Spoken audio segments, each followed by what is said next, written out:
एक लड़की पहेली सी मेरे मन में बस गई। टाइपिंग कोचिंग सेंटर में विजय का पहला दिन था। वह अपनी सीट पर बैठा टाइप सीखने के लिए नियमावली पुस्तिका पढ़ रहा था। तभी उसकी निगाह अपने केबिन के गेट की तरफ गई। कजरारे ननों वाली एक सांवली लड़की उसकी केबिन में आ रही थी।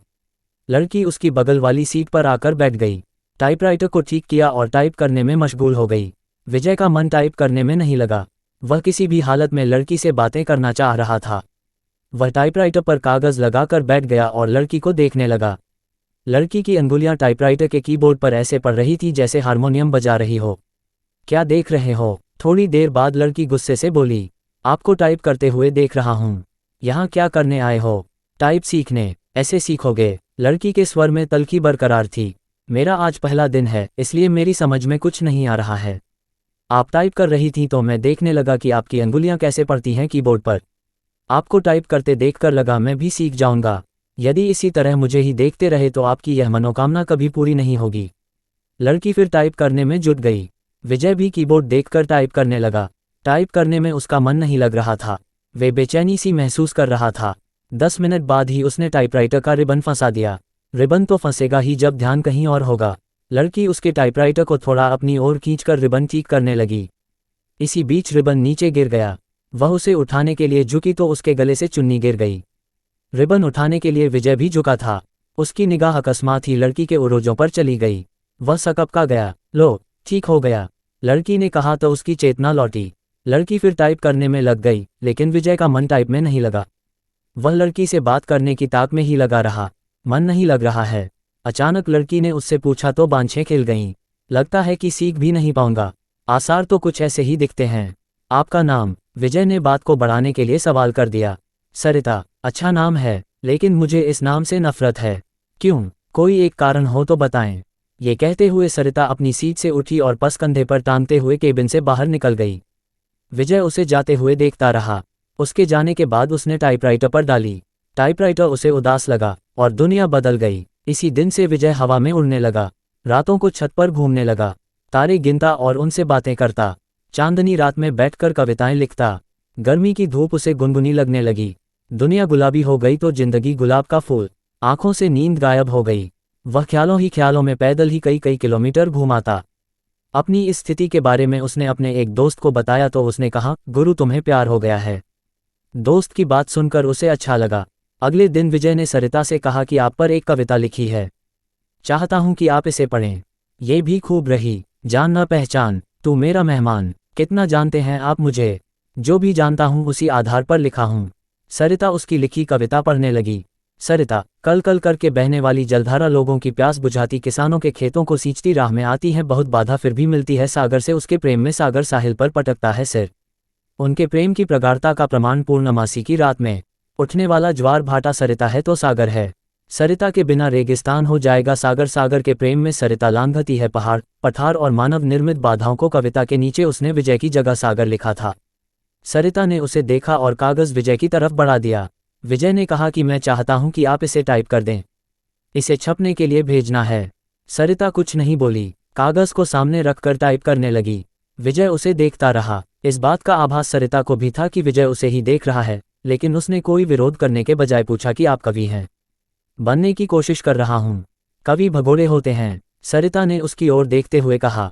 उसकी इस टिप्पणी से विजय सकपका गया। कवि अपने सुख के लिए कविता रचता है। रचते समय वह कविता के बारे में सोचता है।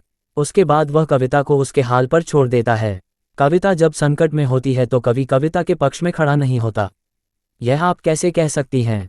मैं समझती हूं कि आदमी की जिंदगी भी एक कविता है। मेरी जिंदगी एक कविता है। मेरी जिंदगी मुझे अच्छी नहीं लगती, इसलिए कविता भी मुझे अच्छी नहीं लगती। अरे वाह, आप तो कवि हैं। कविता भी मुझे अच्छी नहीं लगती। अरे वाह, आप तो कवि हैं। अभी आपने जो कहा वह तो कविता है। कविता नहीं, कविता का प्रलाप है, उसकी वेदना, जो उस कवि के कारण उपजी है जिसने मेरी जिंदगी की रचना की। इतना कहकर सरिता केबिन से बाहर चली गई। कैसी है ये? विजय ने सरिता के टाइपराइटर को देखा। लगा जैसे टाइपराइटर किसी शोक गीत की रचना में मशगूल है। प्यार की खुशबू। आज उन्होंने बातें अधिक की। उनके वार्तालाप को देखकर टाइपिंग इंस्टीट्यूट चलाने वाली मैडम ने उनके पास आकर कहा कि आजकल तो तुम काफ़ी खुश हो सरिता। बदले में सरिता केवल मुस्कराई। विजय भी मुस्कुराया। तो क्या मेरे प्यार की गंध इसे भी लग गई? अगले दिन सरिता जब इंस्टीट्यूट आई तो काफ़ी सजी धजी थी। नया गुलाबी सूट पहने थी, बालों का स्टाइल बदला हुआ था। विजय को सरिता का ये बदला रूप अच्छा लगा। वह अपनी भावनाओं को दबा नहीं पाया। बोला, काफी सुंदर लग रही हो। जवाब में जब सरिता ने मुस्कुराते हुए थैंक यू का फूल जब उसकी तरफ फेंका तो उसकी इच्छा हुई कि वह खड़ा होकर नाचने लगे और जोर जोर से चिल्लाए कि उसे प्यार हो गया है। ग्रह नक्षत्रों की चाल आदमी जब निराश होता है या फिर लक्ष्य के प्रति उसकी स्थितियां साफ नहीं होती हैं तो वह धर्म और ज्योतिषी की शरण में चला जाता है। विजय की भी हालत कुछ ऐसी ही थी। वह सरिता को चाहने लगा था, लेकिन सरिता भी उसे चाहती है ये स्पष्ट नहीं था। वह अपनी बेरोजगारी से भी परेशान था। घर वाले शादी के लिए अलग से दबाव डाल रहे थे, लिहाजा एक दिन वह ज्योतिषी के पास चला गया। नौकरी पाने के लिए वह ज्योतिषी से नुस्खे पूछता रहता है। उसने सोचा कि प्रेम पाने के लिए भी ग्रह नक्षत्रों की चाल जान ली जाए। नौकरी के लिए तो ज्योतिषी कभी कहता है कि आपकी कुंडली में कालसर्प दोष है जो आपके शुभ कार्यों में बाधक है। इसकी शांति के लिए घर में मोरपंख रखें और प्रतिदिन उसे 2-3 बार अपने शरीर पर घुमाएं। सोमवार के दिन चांदी से बना सर्प का जोड़ा शिवलिंग पर चढ़ाएं। नित्य श्री गणेश जी की उपासना करें। धैर्यपूर्वक ऐसा करने पर ही रोजगार प्राप्ति की संभावना बनेगी।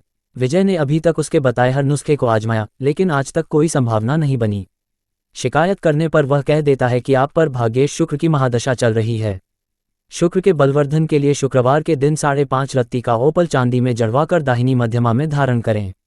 पंडित जी, मेरी कुंडली में प्रेम है कि नहीं? है न, बहुत है। कुंडली पर सरसरी नजर डालते हुए ज्योतिषी ने कहा, प्रेम विवाह का योग है, लेकिन कुछ बाधाएं हैं। प्रेम विवाह में क्या लफड़ा है? आप पर शुक्र की महादशा चल रही है जो अशुभ फलप्रद है।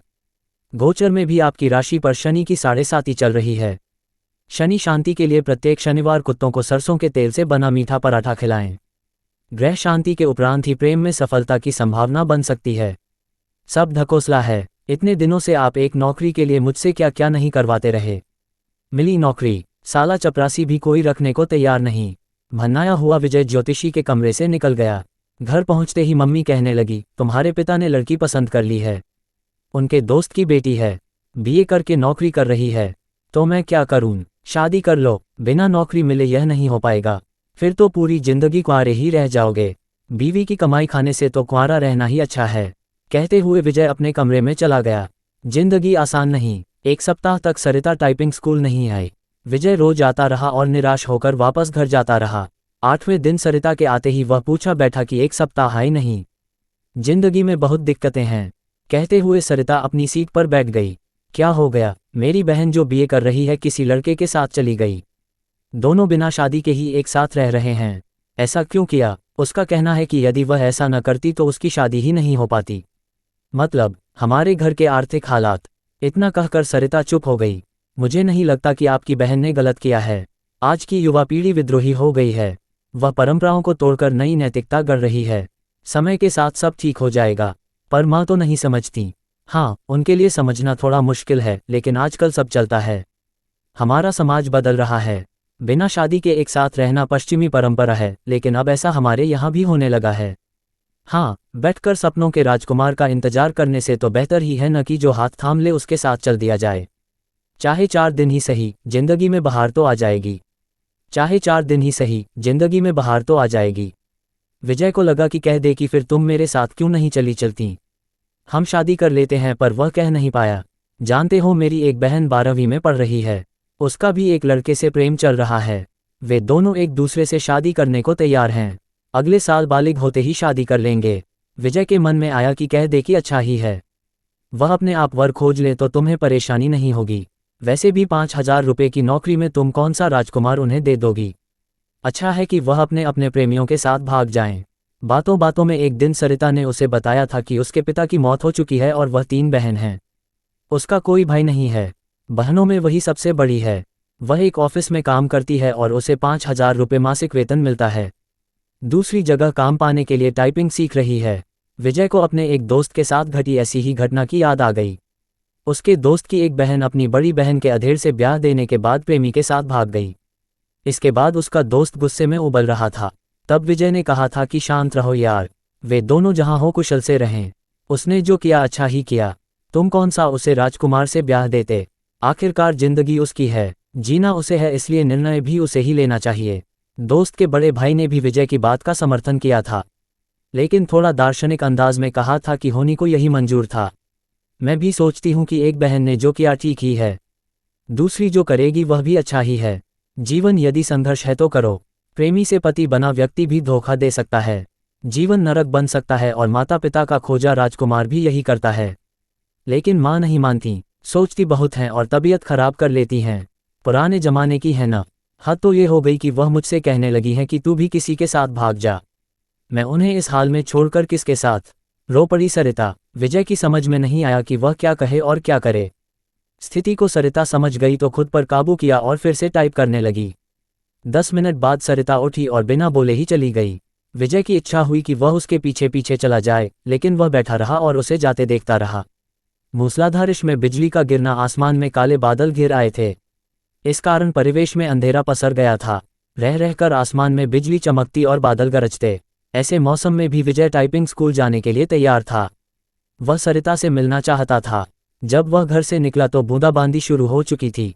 फिर भी वह तेज कदमों से टाइपिंग स्कूल की तरफ बढ़ने लगा। कुछ ही दूर गया होगा कि बारिश तेज हो गई। सड़क पर चल रहे लोग भागकर किसी छांव में खड़े हो गए, पर वह अपनी मस्ती में भीगता हुआ चलता रहा। इंस्टीट्यूट पहुंचकर उसे पता चला कि सरिता नहीं आई है। इतनी बारिश में आने की क्या जरूरत थी। मैडम ने विजय से कहा, आप नहीं समझेंगी, सब समझती हूँ, लेकिन अब सरिता यहाँ कभी नहीं आएगी। क्यों, आपको कैसे पता? उसका फोन आया था, उसने कहा कि यदि आप आओ तो बता दूँ। वह कभी नहीं आएगी। विजय की आवाज़ किसी कुएं में से आती लगी। विजय टाइपिंग स्कूल से बाहर आया। बाहर मूसलाधार बारिश हो रही थी। जैसे ही उसने नीचे की ओर कदम रखा, जोर से बिजली चमकी और बादल गरजने लगा। विजय संज्ञा शून्य सा भीगता हुआ घर की तरफ चल पड़ा। उसने सोचा कि वह सरिता के घर जाएगा, लेकिन उसके घर का पता तो मैडम दे सकती हैं। ये सोचकर वापस पलटा, लेकिन तब तक टाइपिंग स्कूल बंद हो चुका था। भीगते हुए घर पहुंचा, तब तक उसका शरीर बुखार से तपने लगा। लगभग 15 दिन वह चारपाई पर पड़ा रहा। जब कुछ ठीक हुआ तो 20वें दिन टाइपिंग स्कूल पहुंचा। मैडम नहीं मिली। ये सिलसिला 15 दिनों तक चला। 16वें दिन उसे मैडम मिली। उसे देखते ही बोल पड़ी कि काफ़ी कमज़ोर हो गए हो। उस दिन बारिश में भीगा तो बीमार हो गया। विजय ने मैडम से सरिता के घर का पता मांगा तो उसने एक कागज़ पर लिखा और विजय को थमा दिया। मैडम को धन्यवाद बोलकर विजय चल पड़ा। वह आज ही सरिता से मिलना चाहता था। जब वह मैडम के दिए पते पर पहुंचा तो वहां ताला लगा था। पड़ोसियों से पूछने पर पता चला कि सरिता यहीं रहती थी, लेकिन अब मकान बेचकर चली गई है। कई लोगों से पूछने के बाद भी विजय को उसका नया पता नहीं मिला। निराश होकर वह घर लौट आया। सरिता के इस व्यवहार से उसे काफ़ी धक्का लगा। उसे कुछ समझ नहीं आ रहा था कि सरिता ने ऐसा क्यों किया। वह सरिता की याद में कविताएं लिखने लगा। एक दिन उसने एक सपना देखा और उसके भावों को कविता के रूप में कागज पर लिखा। सरिता जो निकली अपने उद्गम स्थल से सागर की चाह में चली, द्रुतगति से सामने आ गया। पहाड़ टकराने के बाद बदल लिया अपना मार्ग था लंबा, पहाड़ों की श्रृंखला थी, पठार और पथरीली जमीन भी, आदमी भी खड़ा था फावड़ा लिए, बांध बनाने को तत्पर, खेत सींचने के लिए चाहिए उसे पानी, पीने के लिए भी बिजली भी तो चाहिए, घर रोशन करने के लिए, कारखाने चलाने के लिए, कारखानों के कचरे को बहाने के लिए भी चाहिए उसे नदी। प्रकृति से लड़ते नहीं थकी वह, बहती रही अविरल, दिल में सागर से मिलने की चाह लिए।